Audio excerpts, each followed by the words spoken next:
while our elderly makeup-covered president is posting about whether Taylor Swift is still hot and declaring that he can't stand her, what's she doing? Living her best life, producing great music and, as she urged all of us to do during the podcast, not giving the jerks power over her mind.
You may have seen that the governor of California has been generating a lot of attention lately by posting on social media in a satirical way where he mocks Donald Trump and his all-caps megalomania and his absurdity. And I find it very funny, hilarious even sometimes.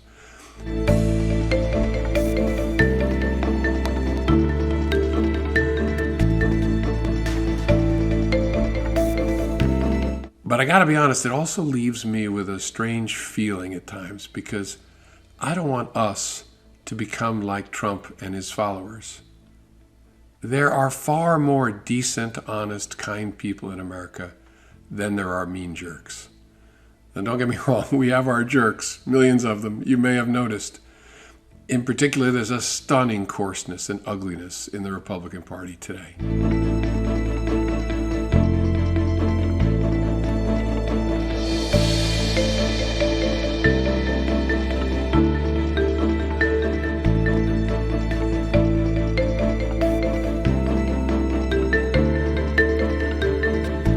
Let's bring in now Kurt Schlichter. I want to talk about this and more with commentator, author, and senior columnist at townhall.com. Kurt, thanks for joining me here.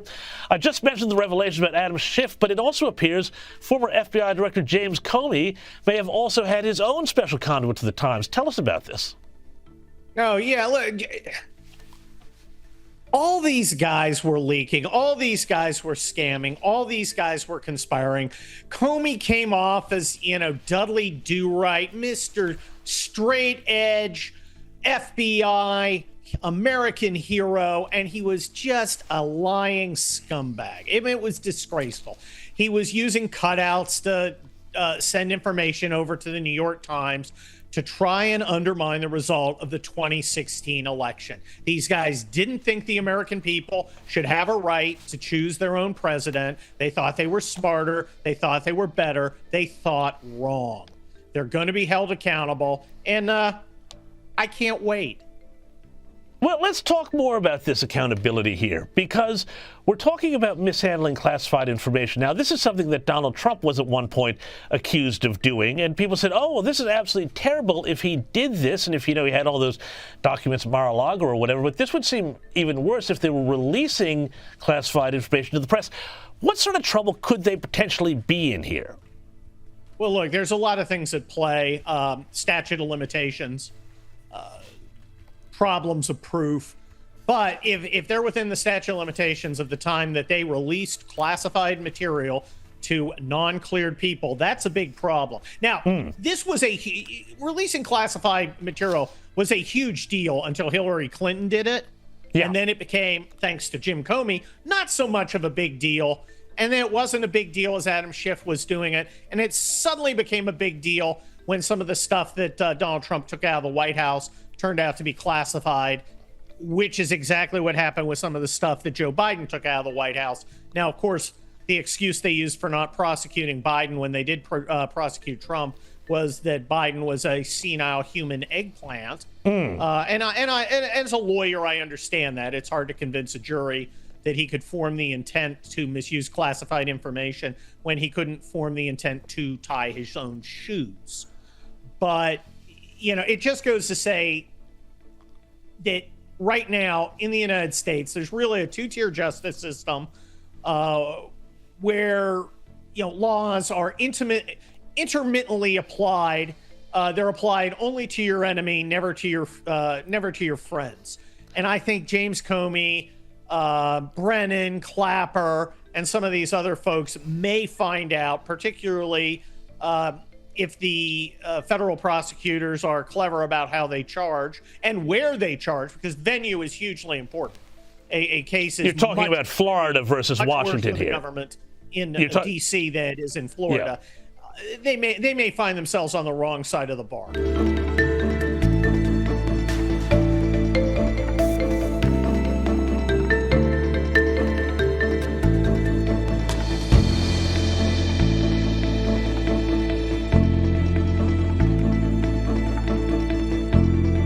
And as you watch this, remember Comey knew the Steele dossier was utter fiction, manufactured for the Democrats. You went in January of 2017 to tell President Trump about the Steele dossier. How did you tell him that there was and I want to put this delicately, pee-pee tape? How did you tell him about that rumor? I spoke about information, unverified, that related to an allegation that he was with prostitutes in a hotel in Moscow and that the Russians had videotaped it. I didn't go into the rest of it. I thought that was notice enough. And So you didn't mention the salacious detail of the two prostitutes getting up on the bed that the Obamas had stayed in, because it was the presidential suite, engaging in some water play. You didn't mention that at all. I thought I'd served enough notice without going to that part. Okay, and what did he say when you told about this? He denied it. He interrupted me and denied it in pretty strong terms. Utterly contemptible, beyond contempt. Joining me now is political commentator and author of The Children We Left Behind, Adam B. Coleman. Adam, do you believe James Comey and others complicit in pushing this damaging lie are nervous at all about investigations and possible charges? I personally think that Comey is too egotistical to think that any sort of accountability will come in his direction. And unfortunately, when we see people in positions of power like Comey, often accountability doesn't come their way. One can only hope that the Trump administration actually follows through and investigates this appropriately, because the American public was gone through years of allegations of Donald Trump colluding with Russia. Blue and on, Democrats still perpetuate this lie. Rachel Maddow still perpetuates this lie. Even though it was thoroughly investigated, they put Robert Mueller in charge to lead this investigation, called the man a Boy Scout, and then he came back with absolutely nothing, even though he had all the power to uncover whatever he wanted to and interview everyone, and came up with nothing. So, yeah, absolutely. I think the American public deserves to have this thoroughly investigated to find out who was behind all this.